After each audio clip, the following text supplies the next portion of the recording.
The stars above the planet of Falara shimmered like a field of diamonds scattered across an endless sky. For most, they were a reminder of the vastness of space, of civilizations too numerous to count, and of dangers that lurked in the darkness between worlds. But for Lyra, a young alien girl with violet eyes that seemed to capture the very light of her homeworld, they were a symbol of hope, a promise that someone she had never forgotten would one day return years ago, when Lyra had been barely a teenager among her kind. She had been caught in a raid that tore through the outer settlements of her people. Her village, a cluster of crystalline homes built atop floating cliffs, had been vulnerable, its defenses designed more for deterrence than for true battle. When the invaders came, everything had fallen apart with terrifying speed. Lyra remembered the fire, the shrieks, and the sudden, blinding light of plasma that cut through the sky like a blade. She had run without thinking, driven by pure instinct and fear, and it was then that she had stumbled into the path of a human soldier named Daniel. Humans were rare in this region, mostly traders, explorers, or peacekeepers from the Council of Allied Worlds. Daniel had not been there by accident. His unit had been patrolling the sector in response to scattered distress signals. When he saw Lyra, a small figure terrified and trembling amidst the chaos, he had acted without hesitation. He had carried her across burning fields, dodging enemy fire with an agility that seemed almost unnatural. Lyra, who had only known her people's delicate ways of self-defense, had been in awe of his strength and courage. By the time they had reached the safety of a council outpost, Daniel was bruised and exhausted, yet his first concern had been her well-being. He had promised to protect her, and in that moment, something unspoken had passed between them, a trust deeper than words, a bond forged in the heat of life and death. After the battle, Lyra had been placed in the care of her people, now scattered and wary. The humans had left shortly afterward, bound by duty and distance, and Lyra had grown up with only the memory of a human who had saved her. Every night, she would look at the stars and imagine what Daniel had been doing, hoping that he had survived whatever battles the galaxy had thrown in his path years past.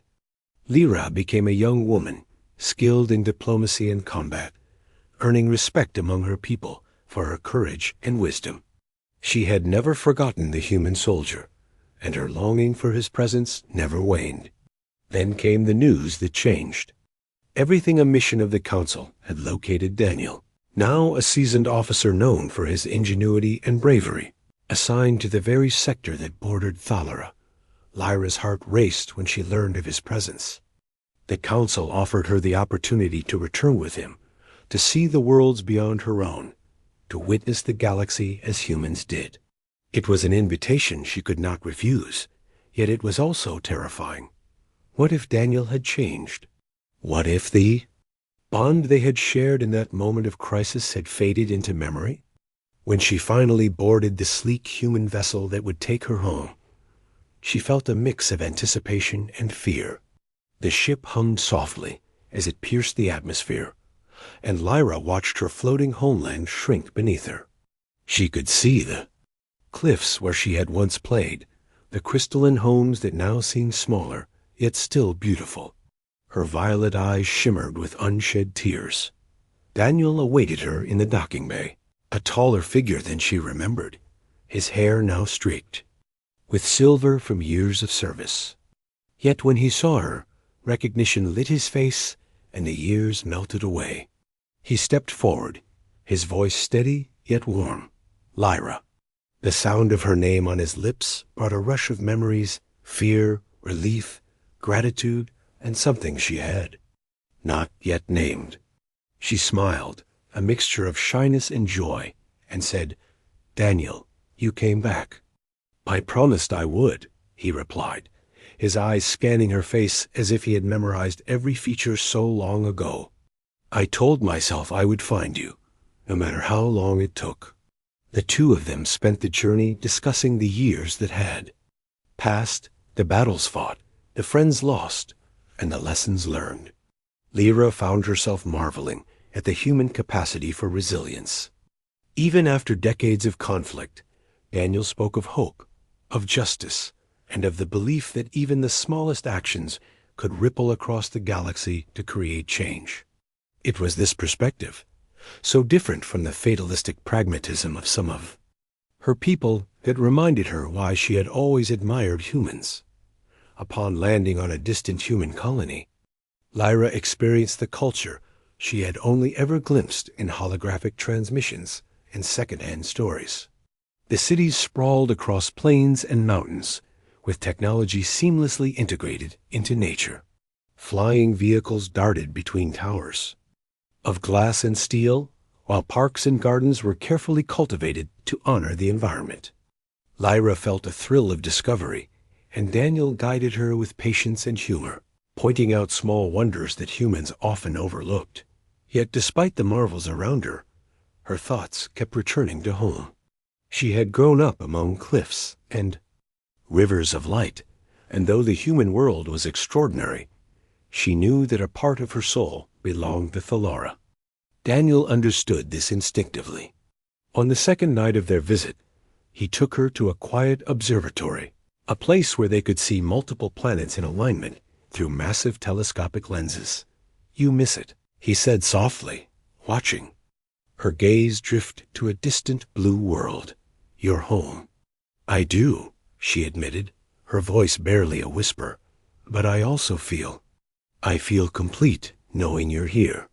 Daniel smiled, understanding that the bond between them had never been defined by proximity or time. It was something deeper, forged in shared danger and mutual respect, and it had endured the years. When the Council sent word of a diplomatic crisis on a frontier planet, Daniel and Lyra were called to participate. A rogue faction threatened to destabilize a recently allied system, and Lyra's knowledge of alien customs, combined with Daniel's tactical expertise, made them the perfect team. Together, they navigated tense negotiations, using both words and presence to avert disaster. Lyra found herself impressed once again by human ingenuity and bravery. In moments of danger, Daniel did not hesitate. He acted decisively, even when the odds seemed impossible. His actions, always tempered with compassion, left allies and adversaries alike in awe. Through the mission, Lyra's admiration for Daniel deepened, shifting into something she could no longer deny. She realized that her heart had never truly left him, that the bond formed years ago had matured into love. Daniel, in turn, looked at her with the same steady warmth, his feelings mirrored in the way he sought her counsel, trusted her instincts, and protected her without question. Returning to Thallara after the mission was bittersweet. The planet welcomed them with the gentle glow of its twin moons, casting silver light over cliffs and forests. Lyra's people greeted her warmly, celebrating her return and the success of the joint mission. Yet the moment she stepped onto her homeland, she knew that her life had changed forever. She was no longer the frightened girl saved by a human soldier. She was a woman who had traveled the stars and returned with him by her side. That evening, Lyra led Daniel to the cliffs where the raid had occurred so many years ago. She traced her hand over the jagged rocks, feeling the memory of fear that had once gripped her. Daniel stood beside her, silent, letting her relive the past without interruption. "I never forgot you," she said finally, her voice strong yet tender. "And I think I never will." "I never did," Daniel replied, his hand finding hers, the gesture simple yet profound. "You taught me something, Lyra. You reminded me that life is worth fighting for, even in the darkest moments. You were brave then, and you're brave now." They watched the twin moons rise together, the glow reflecting in their eyes. In that quiet moment, the weight of years, battles, and distance seemed to vanish. They had come full circle, united. not by obligation or duty, but by trust, respect, and a bond forged in the crucible of survival, in the weeks that followed. Lyra introduced Daniel to her family and her people. He learned the customs, the traditions, and the ways of the cliffs. The aliens, initially wary of humans, began to see what Lyra had seen so long ago, a species capable of courage, compassion, and loyalty. Daniel's actions, whether in training, exercises, or simple acts of kindness, left an impression on everyone he met. Lyra and Daniel also began planning a journey across Thalora's hidden regions, exploring the world she had grown up in and sharing it with someone who had once been a stranger and had now become her closest companion. They discovered hidden valleys with luminescent flora, rivers that flowed like liquid crystal, and mountains that seemed to pierce the very sky. Everywhere they went, Daniel's human perspective complemented Lyra's deep knowledge of her planet, creating a partnership that was admired by all who witnessed it. Evenings were spent in quiet reflection, discussing dreams, philosophies, and memories. They laughed over small misunderstandings, like Daniel's tendency to underestimate the slipperiness of crystalline surfaces, or Lyra's struggle with human cuisine. They shared stories of battles fought, friends lost, and lessons learned. Each conversation strengthened the bond between them, bridging the gap between species and generations. Eventually, the day came when Lyra led Daniel to the highest cliff on Thalara, a place where the sky seemed endless and the stars close enough to touch. She turned to Hai,